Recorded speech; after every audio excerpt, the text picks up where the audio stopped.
Hey everyone, welcome to Demon BrewCraft, where we make free D&D resources and content. On this episode of Myths to D&D, we're going to be turning the Sasquatch into a creature to be used within Dungeons & Dragons 5th edition. So without any further delay, let's go ahead and go over the Sasquatch's origin and history to better understand it. Bigfoot, also known as Sasquatch, is a legendary creature described as a large, hairy, bipedal hominid that reportedly roams the forests of North America. Descriptions of Bigfoot vary based on folklore and eyewitness accounts, but he is typically portrayed as a large ape-like creature covered in dark brown or black hair. Standing between 6 to 10 feet tall, Bigfoot is said to have broad shoulders, long arms, and an upright posture. His face is often described as humanoid, with a pronounced brow ridge, a wide, flat nose, and a jaw that gives him a somewhat ape-like yet intelligent appearance. Witnesses have reported his large feet, which inspired the name, with footprints measuring up to 24 inches long. In folklore, Bigfoot is sometimes imbued with extraordinary abilities, including heightened strength, stealth, telepathic communication, and cloaking to evade detection. Most sightings place Bigfoot in dense forests, particularly in the Pacific Northwest of North America, though similar creatures are reported globally, like Yeti in the Himalayas. Its name originates from the Salish word Sask'ets, meaning wild man or hairy man, coined in the 1930s by J.W. Burns, an Indian agent who documented the Sistalis First Nation accounts of the creature. These indigenous traditions often portray Sasquatch as a being with spiritual significance, capable of crossing between the physical and spiritual realms. Modern interpretations blend these sacred origins with cryptozoological intrigue and popular culture fascination. Sightings of Bigfoot are reported across North America, but the Pacific Northwest holds the densest concentration of claims. Early documented encounters include an 1884 account from British Columbia describing a creature called Jacko, alleged to be a half-man, half-beast, captured near Yale. In the United States, notable stories include a 1924 account from Mount St. Helens, where miners claimed they were attacked by ape-like beings, and the infamous 1967 Patterson-Gimlin film, which captured footage of a figure in northern Carolina that believers argue is Sasquatch. Skeptics, however, often dismiss these as hoaxes or misidentifications. Anthropological theories suggest that Sasquatch legends may stem from early human encounters with now extinct species. Some researchers propose links to the Gigantopithecus, a giant ape from Southeast Asia, lived alongside early humans. While no physical evidence conclusively ties this creature to the Sasquatch, the idea persists as a plausible explanation for the shared cultural memory of wild men across different societies. Nonetheless, cryptozoologists continue searching for direct evidence, such as remains or clear DNA samples, to substantiate the legend scientifically. Bigfoot has deep cultural significance among many indigenous communities. For example, tribes in the Pacific Northwest describe similar beings, sometimes called stick Indians, with roles ranging from spiritual protectors to mischievous forest dwellers. These accounts often align with oral traditions predating European colonization, emphasizing Sasquatch's place in indigenous cosmologies. Over time, however, these sacred stories have been diluted or transformed through colonial narratives and modern pop culture, reducing Sasquatch to a cryptid or mascot. Public fascination with Bigfoot surged in the mid-20th century, fueled by sightings, footprint casts, and the advent of cryptozoology. Organizations like the Bigfoot Field Researchers Organization catalog encounters and evidence, while skeptics point to the lack of verifiable remains as a major flaw in the argument for Bigfoot's existence. Despite the debate, Bigfoot has become an icon of wilderness mystery and environmental imagination, symbolizing humanity's tenuous connection to untamed nature. Today, Sasquatch remains are a cultural phenomenon.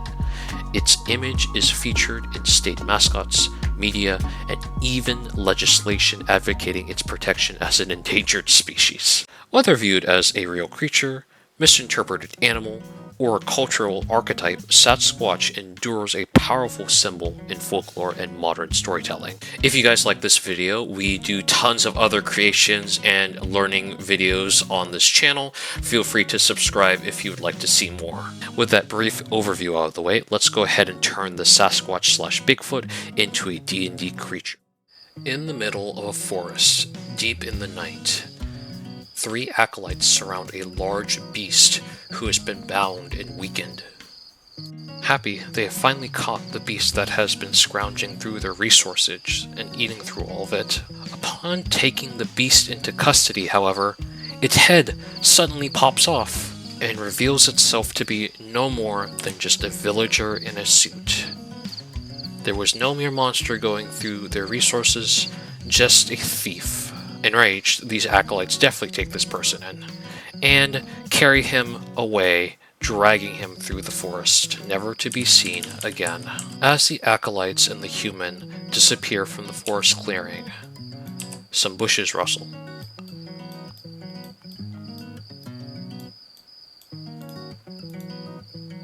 Our friend is safe for now, being well versed in stealth. Alrighty, this is the Sasquatch, our converted myth into D&D. Let's get a little light here. I know it's dark. Alright, let's go over the stat block for it. The Sasquatch is a large beast who is true neutral. Armor class of 15, which is natural armor. Hit point die of a 26d10 plus 78, 221 average. Speed of 70 feet. Burrow speed of 50 feet. Climb speed of 50 feet, and swim speed of 55 feet. Strength of 20, Dex of 7, Constitution of 17, Intelligence of 9, Wisdom of 12, and Charisma of 3. It has saving throws in Strength and Constitution of +9 and +7. It has skill saving throws in Acrobatics of +2, Animal Handling +5, Athletics +9, Intimidation +0, Nature +3, Stealth +2, Survival +5. Damage vulnerability to fire, damage resistances to bludgeoning, piercing, and slashing, and condition immunities to blinded, charmed, exhaustion, paralyzed, petrified, poisoned, restrained, stunned, with senses of dark vision of 60 feet and passive perception of 11. The languages it does know is Common, and has a telepathy range of 45 feet. It is a challenge level of 12. We have a lot of stuff to go over with the Sasquatch, so let's start with its abilities. Sure-footed. The Sasquatch has advantage on strength and dexterity saving throws made against effects that would knock it prone. If you did realize, of the long list of condition immunities this enemy has, it is vulnerable to prone. However, proning it will be very difficult if you're not going via dexterity instead of strength due to its large strength stat and saving throws in strength of +9. Shadow stealth. While in dim light or darkness, the Sasquatch can take the hide action as a bonus action. Beast telepathy. The Sasquatch can magically command any beast within 120 feet of it using a limited telepathy. Let's say we have another beast nearby in the encounter, such as maybe this giant spider here. It can command the spider to go ahead and do simple tasks, nothing too complex, with its beast telepathy. Any beast within 120 feet of it, preferably that is an ally towards it. Keen sight and smell. The Sasquatch has advantage on wisdom, perception checks that rely on sight or smell. Naturally stealthy, the Sasquatch can attempt to hide even when it is obstructed by only a creature that is at least one size larger than itself. Just as a reminder, the Sasquatch is a large beast, so it would need to be at least one size larger than stealth to go ahead and proc the naturally stealthy ability. Finally, speak with plants and beasts. The Sasquatch can communicate with beasts and plants as if they shared a language. Just with like our giant spider here, the Sasquatch can go ahead and telepathically speak to this animal, and it will be able to understand it completely despite the giant spider not knowing Common. Let's go over the actions it has. The first is multi-attack. The Sasquatch can make 2 attacks. Wide Swing is a melee weapon attack with a +9 to hit, reach of 5 feet, and hits 1 target. It hits for 2d20 plus 5 bludgeoning damage. Stomp is a melee weapon attack with a +9 to hit, with a reach of 20 feet from the user as a radius. It hits all targets in range. It deals d20 plus 5 force damage. As is tradition, let's quickly test out these two moves, a Wide Swing and Stomp. We'll test out Wide Swing first, and we'll use the Giant Spider as our little dummy here. Again, we're going to assume all attacks hit. So with Wide Swing, it's a 2d20 plus 5. Let's see how much we get.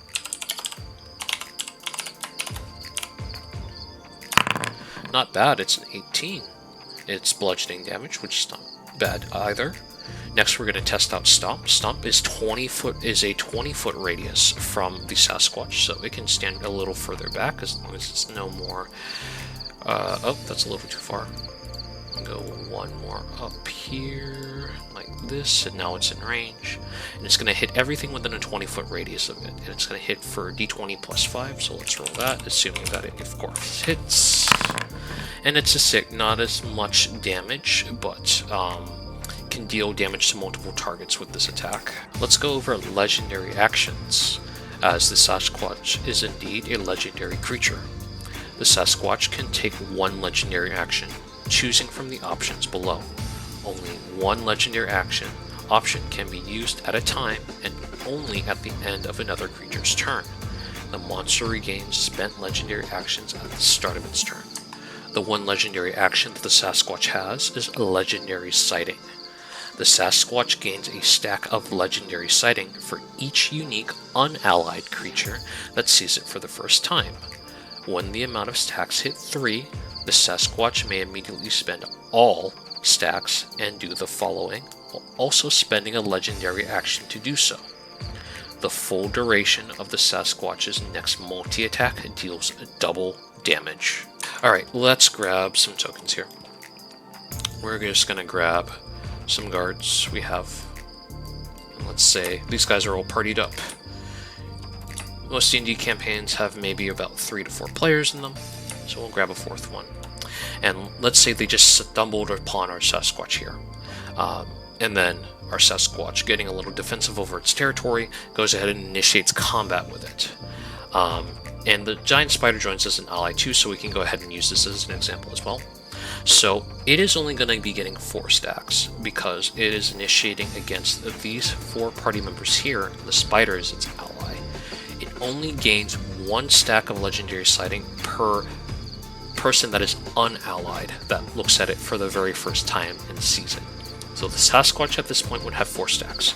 If it wanted to at this point, and if it was like one of the players' turns, as soon as one of these Shark's guards would end their turn, it would be able to activate its legendary action and discard all of its stacks, despite it having 4 and it only needing 3. When it's using its legendary action, it will discard all it has, and it will go ahead and gain double damage on its multi-attack, which is going to deal a lot. Along with this creature being legendary, it also has some regional effects. Let's go over them. The region containing the Sasquatch's lair is warped by the creature's presence, which creates the following effects. The Sasquatch gains an extra d5 bludgeoning damage dice added to its damage rolls. Creatures engaged with the Sasquatch in combat cannot escape the area defined as the Sasquatch's region until combat ends. In short, whatever the defined area that the Sasquatch considers its region basically acts as a wall if you try to escape it. There is no escaping the Sasquatch's lair once it has its regional effect in action, has you in combat against it as a non-ally. All creatures who are allied to the Sasquatch and the Sasquatch itself gain a +2 to attack rolls. All creatures who are allied to the Sasquatch and the Sasquatch itself gain 20 temporary hit points when engaging combat with hostile creatures within its region. Finally, for each stack of Legendary Sighting the Sasquatch has, the Sasquatch and its allies gain a +1 to AC. Back to our example again, let's rewind to where it hasn't spent its stacks yet, and it has 4 stacks of Legendary Sighting again. Well, because of that, it's giving itself and the Giant Spider a +4 to AC. Now let's say there were suddenly 2 of them, which is kind of a nightmare scenario considering how tanky they are. Now that there's 2 of these and they both have 4 stacks, they are now granting a +8 to AC. And you can see how this can get really, really dumb if there's enough of them. So fair warning if you want to maybe nerf the effect a little bit, or maybe just consider not having any more than maybe 2 of these squatches, very much depending on how many players are playing, because the second they look at them, they're getting these stacks. However, the upside is, as soon as they spend them, the AC buff isn't going to be there at that point. Final little detail there is if the Sasquatch dies, all the effects fade over the course of 3d10 days for its regional effects. So, if you happen to run into another Sasquatch within that region and that 3d10 days has not passed, those regional effects will still be there, so beware. This can just also go for if the Sasquatch considered certain creatures within its area its ally. If they're allied with that Sasquatch, whether it be alive or dead, it can still get its allied effects, so be careful of that. And that is it for our Sasquatch. Thank you so much for watching another episode of Myth to D&D. As usual, all of our resources are free and in the Google Doc in the description below. Click to the right of the screen if you would like to see an episode of D&D Randomized where we created a small, tiny little slime that just likes to help people out. Very cute if you are interested. Other than that, see you for more. Catch you later.